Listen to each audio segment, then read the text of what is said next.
नमस्कार, मैं हूं नीरज मेहरा और आप देख रहे हैं पीके टाइम्स का खास कार्यक्रम सीधी बात। सीधी बात में हम चर्चा करेंगे। उससे पहले हम तमाम दर्शकों को जानकारी दे दें कि आज देश के प्रधानमंत्री नरेंद्र मोदी देश के नाम रात 8 बजे संदेश देंगे और इस संदेश को लेकर देश के तमाम लोगों में जागरूकता भी है, संशय भी है कि आज प्रधानमंत्री ऐसा क्या बोलने वाले हैं। तो उस पर सबकी नज़र टिकी हुई है और हम सबको इंतजार है कि हमारे प्रधानमंत्री जी क्या संदेश देंगे। सीधी बात में हम चर्चा कर रहे हैं। आज देश के प्रधानमंत्री नरेंद्र मोदी ने पश्चिम एशिया में जंग के बाद, यानी कि अमेरिका, इजराइल और इराक के बीच चल रहे जंग के हालातों के बीच आज लोकसभा में अपना बयान दिया है। उन्होंने लोकसभा को संबोधित करते हुए कहा कि इस समय वहाँ के हालात चिंताजनक है और जैसा कि जयशंकर प्रसाद जी ने सदन को जरूरी जानकारी दी है। अध्यक्ष महोदय, भारत के सामने भी इस युद्ध ने अप्रत्याशित चुनौतियां खड़ी कर दी हैं। ये चुनौतियां आर्थिक भी हैं, नेशनल सिक्योरिटी से जुड़ी भी हैं और मानवीय भी हैं। युद्धरत और युद्ध से प्रभावित देशों के साथ भारत के व्यापक व्यापारिक रिश्ते हैं। जिस क्षेत्र में युद्ध हो रहा है वो दुनिया के दूसरे देशों के साथ हमारे व्यापार का भी एक महत्वपूर्ण रास्ता है।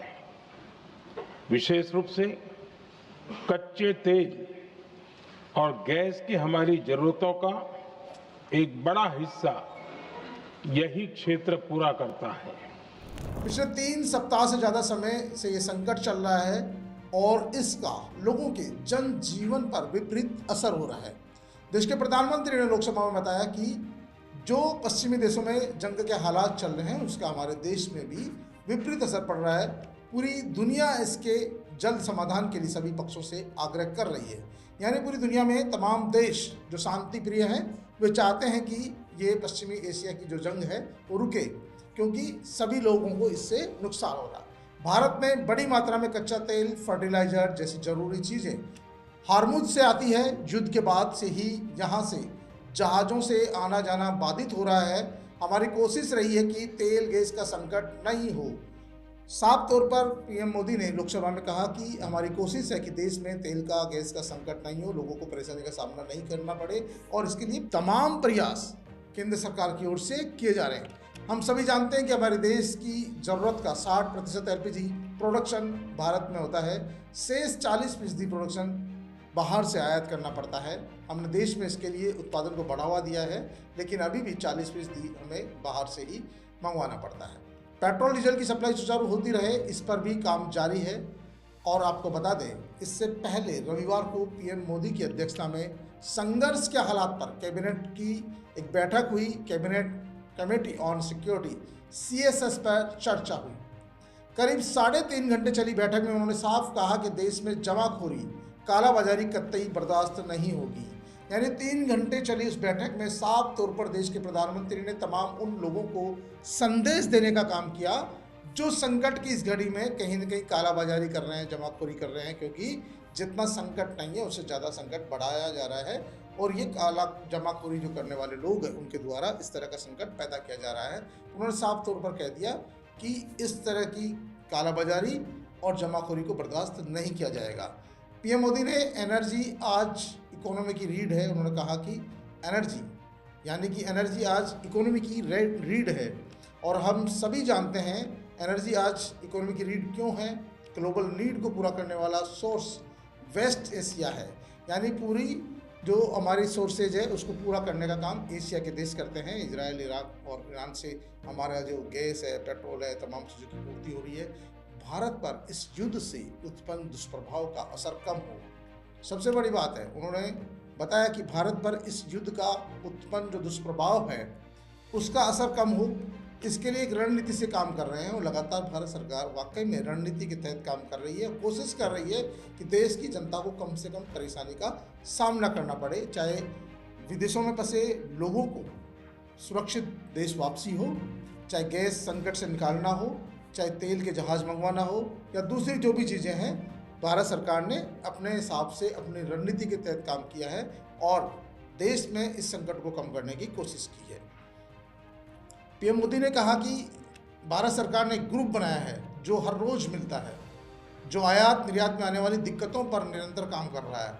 यानी केंद्र सरकार के स्तर पर एक बड़ा ग्रुप बनाया गया है जो आयात निर्यात पर आने वाली समस्याओं उन पर काम करता है, उनकी दिक्कतों को दूर करता है, जिससे किसी तरह की परेशानी का सामना नहीं करना पड़े। पीएम मोदी ने कहा कि बीते दशक में भारत ने संकट के इसी समय के लिए कच्चे तेल के भंडारण को प्राथमिकता दी है।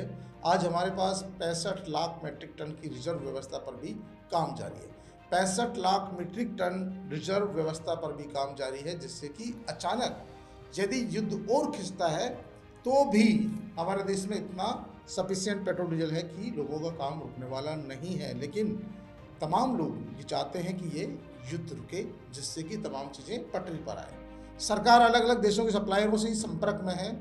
यही नहीं है, भारत सरकार लगातार दूसरे जो देश है, जो गैस पेट्रोलियम के सप्लायर्स है, उनसे भी संपर्क कर रही है, ताकि ये सप्लाई बाधित होती है या युद्ध लंबा खिंचता है तो ऐसी स्थिति में दूसरे पड़ोसी राज्यों से जिनमें गैस पेट्रोलियम की सप्लाई होती है, वो सप्लायर्स है, उनसे भी लगातार बातचीत की जा रही, ताकि देश को इस संकट की घड़ी से बचाया जा सके। प्रयास है जहाँ तक संभव हो वहाँ सप्लाई होती रहे। तेल, गैस, फर्टिलाइजर से जुड़े जहाज़ भारत तक सुरक्षित पहुँचे। आपको पता है अभी भी 3-4 जहाज़ सुरक्षित पहुँचे हैं और अभी भी आगे भी भविष्य में और फर्टिलाइजर और गैस, तेल से भरे हुए जो जहाज़ है वो देश तक सुरक्षित पहुँचे, ताकि उनकी सप्लाई सुरक्षित हो। इसके लिए सहयोगियों से बातचीत कर रहे हैं। लगातार सहयोगी से हमारे प्रधानमंत्री जी, विदेश मंत्री जी और जो भी विदेश मंत्रालय के लोग हैं वो लगातार संपर्क साधे में हैं। प्रधानमंत्री नरेंद्र मोदी लगातार जो विदेशों के प्रधानमंत्री हैं उनसे संपर्क कर रहे हैं और इस संकट की घड़ी में कोशिश कर रहे हैं कि कैसे न कैसे ये संकट टले।